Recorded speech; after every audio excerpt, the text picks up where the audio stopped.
Champ, what happened in the 12th round where you just picked it up and was able to score those 2 knockdowns late in the fight?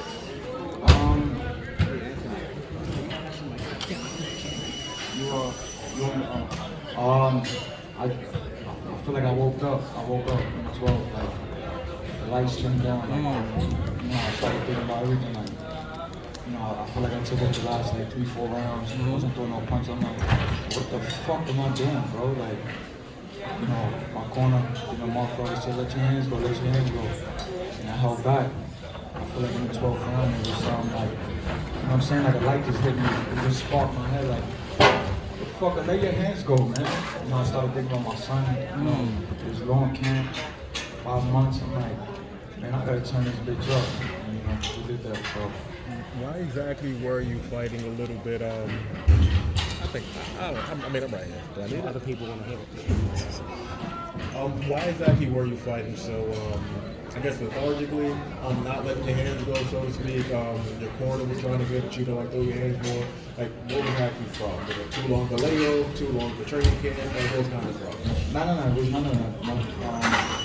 No. I got off a year layoff, so I know, I'm a fighter. I'm not saying no to everything, but I know that played a factor in the fight too, but no excuses. You gotta understand, like a guy like Jason Quigley, he got stopped twice, so he was going in there not trying to get stopped again. He was best, I hit him with one of the biggest right hands ever. He jumped up, and he finished that 12th round. So, he was definitely in there. He wasn't going in there trying to take a knee or trying to cop out. I should have let my hands go more. I know coaches like, yo, listen, like, throw your fucking hands. And that's what sparked me in the 12th round was like, let your fucking hands go, man.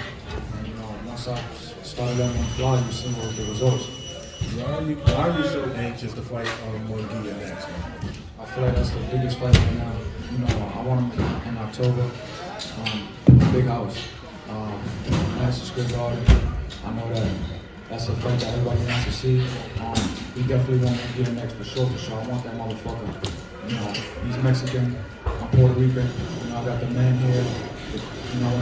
One of the best promoter in the business right now, man. So, I know he's gonna make it happen for us. Real quick, you said, I'm right here. I asked you one word to describe your opponent at the press conference, and you called him a clown. Because you said he's been laughing at you, he's been smirking, he's not been taking him really seriously when you were talking to him. Did he surprise you at all tonight with how much he had and how he came at you? Because you said you were just going to walk through him and just toss him around, beat the shit out of him, that's what you said.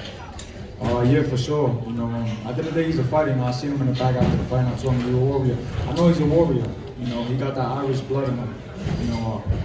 Like I said, a lot of fighters, man. Everybody that since the amateurs, like, they always fought me different. They always had that spark in them to want to be me. They could have fucking got knocked out their last 2 fights, and then when they stepped on me, it's like a switch. So I take my hat off to him. He's a warrior. He definitely did some numbers here, man. So I seen him in the back. I congratulated him. And I told him thank you for taking the fight, but he's definitely a warrior. This question is for both of you. Ideally, where would the next fight be for both of you? I think we had a great start tonight. He hasn't boxed for over a year, and this place was completely sold out. The atmosphere was tremendous. I think Munguia brings a big crowd as well. Like Edgar said, I'd love to do it in the main room here. I think he can fill it up. It also fills up probably Vegas, LA, but I think it's a conversation with the zone. They love the fight. Everybody loves the fight. There's other options. I think Gennady Golovkin, also in the big room, is a tremendous fight. Billy Joe Saunders from the UK, but he needs probably a comeback fight first. There's loads of fights, John Ryder, but I think the fights that fill the big room are Munguia and Gennady Golovkin. And Edgar, you're talking about fighting in Puerto Rico. Is it Puerto Rico or New York next for you, ideally? Definitely, we was talking about that, trying to get a fight in Puerto Rico.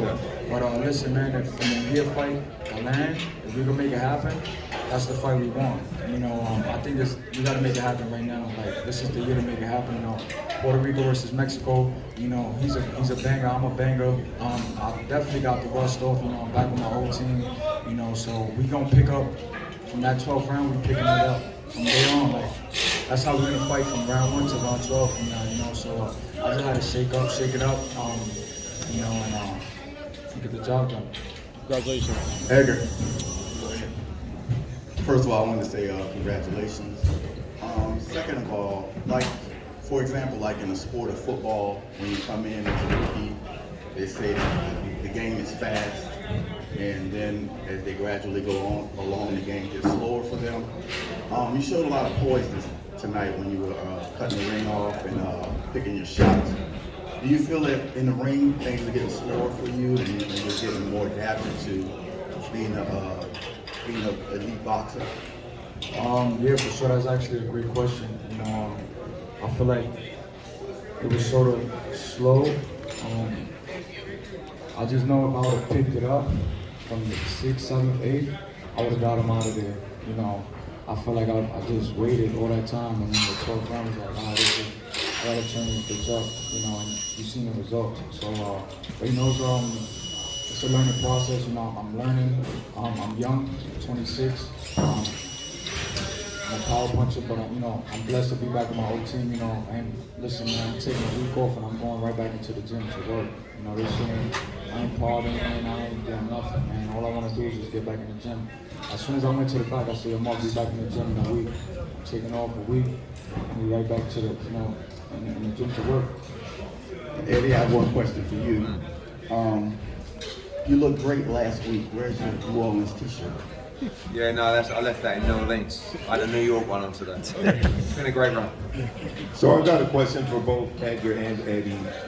There's obviously a desire to go to a bigger venue. You did sell this out. It was very impressive. Fan atmosphere is incredible.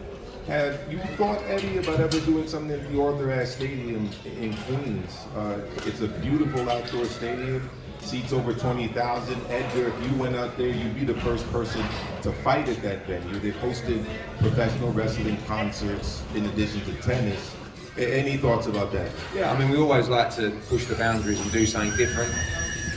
You know, in the past, I've been on to Flushing Meadows as well about doing something there, just something different. You know, we've done it a lot in the UK. I do want Edgar to fight in Puerto Rico as well, and I think if we didn't land the Munguia fight or something like that, maybe that's something we do next, as something a little bit different, but I also want to keep the momentum of what we started tonight. Just in terms of British perspective for the fighters you mentioned they'd like to fight next, how tough do you feel those fights are with Ryder and just with this work?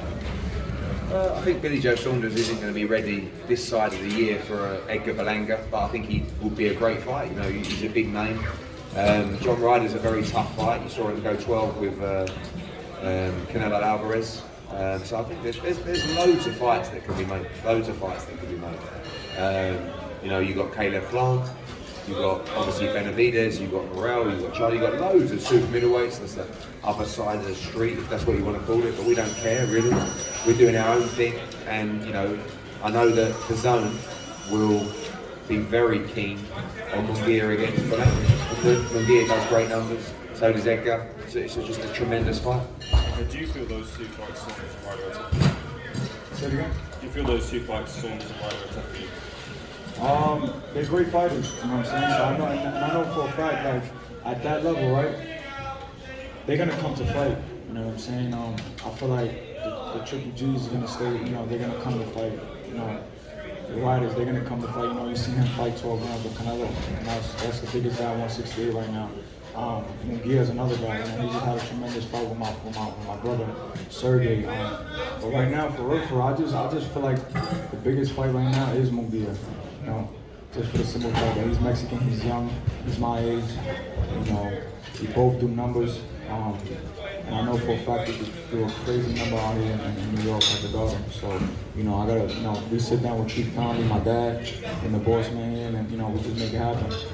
Is Munguia more dangerous than Triple G at this point? I feel like right now, you know, I'm upset. You know, people like, yo, why are you upset? I'm like, I know I should have got him out of there, but I'm happy because now I know where I left off. You know, with the aggressive, that 12th round was amazing, and I know that's who I am. Like him right there, like that guy is me. That's me. Let your fucking hands go. You know, push the fight, kill, you know, and obviously you've seen the results of that. You know, I almost got him out of there. So, you know, from right there, we're gonna take over. Indiana, Oscar De La Hoya has tweeted, long-term Eddie, you couldn't deliver Edgar Berlanga to Canelo and now you want to throw Munguia's name out there. Good luck with that. Does that worry you? I know you say on the zone like that, but... Oscar De La Hoya works for DAZN. So he's a fucking complete idiot, to be honest with you, because his job is to put on good fights for DAZN. And he hasn't really done that with Jaime Munguia, has he? I mean, it's probably the worst managed career I've ever seen in the history of boxing, Jaime Munguia. His opponent list has been awful, other than Derevyanchenko recently, who I know is your friend, but he's also a faded fighter. So what I'll do with Oscar De La Hoya is I'll speak to his bosses and I'll come back to him. Oscar gotta, you know, he gotta shut his mouth, man. You know, he's the best in the business. People don't understand, like, Eddie came from the UK. In the UK, he came from another side of the fucking world and came to the US and took over. You know what I'm saying? And he's taking it over so rapidly. So, you know, De La Hoya's a crazy guy, man. He talks, one day he's your friend, the next day he wanna talk shit about you. You know what I'm saying? Obviously, you seen what happened with Canelo. Yeah, we was talking Canelo, but you seen what happened with Canelo. He signed a 3-5 deal with BBC. So, you know, he's on another network now.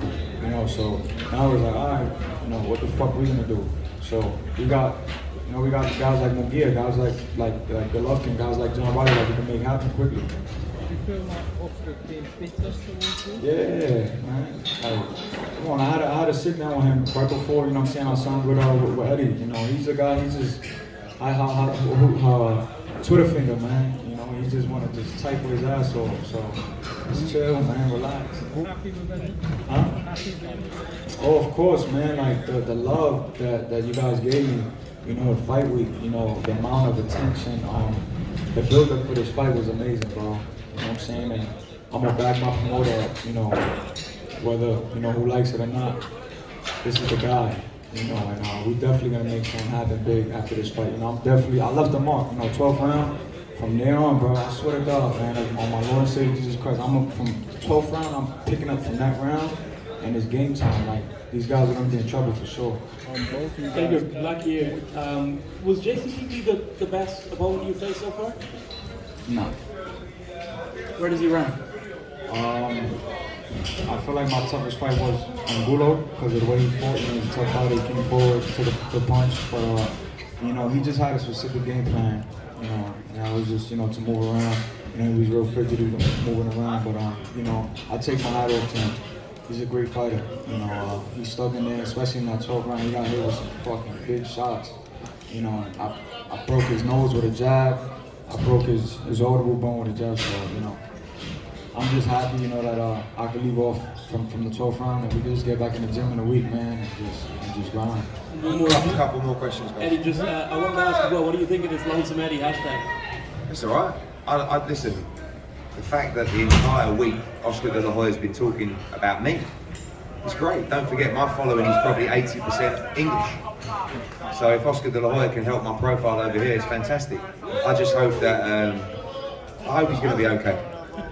So Edgar, this was your first fight under the Matchroom umbrella. You've obviously fought here before at the theater, but this is your first fight under Matchroom. First, could you talk now a little bit about being a Matchroom fighter? Y la segunda pregunta que tengo para ti es, ¿qué tiene que decir, qué mensaje tiene para tu gente boricua aquí en Nueva York y también en la isla? Did you say something you didn't want me to hear? I asked him to give a message for his New York fans and also the Puerto Rican fans on the island. No, yo quiero, gracias a los fanáticos míos de Puerto Rico, Nueva York y Latinoamérica, ¿entiendes? Mucho, como estaba soportándome mucho, ¿me entiendes? Y boricua, man, like, it's my island, you know, and I love my people, you know, they come out for me. Man, it sounds good, you know, we're gonna make something happen for sure, you know, and el equipo mío, you know what I'm saying, Mark, my team, my dad, Alex, you know, Asa Bid, my wife that, you know, stuck through this 6 months at camp, man. I was in Florida, she was in New York. You know, my mom, you know, she stuck through it too, you know, so, man. ¿Y tu primera pelea con Johnny, my man Johnny. ¿Y tu primera pelea con Matchroom? ¿Qué opinas? No, en mi primer pelea con Nacho fue bueno, ¿me entiendes? Y estoy muy feliz. Y estoy firmado ahora con Eddie Hearn y estamos arriba allá. Vamos a pelear ahora mismo, vamos a pelear una pelea grande allá, aquí en Nueva York. Si no, Nueva York, en Puerto Rico. Edgar, congratulations on the victory. Just speak about what it was like just getting the support, not only from the Puerto Rican fan base, fellow Brooklynites, but just New York in a whole. This is what, maybe your third or fourth fight here, and it's another sellout. Just what does that mean to you?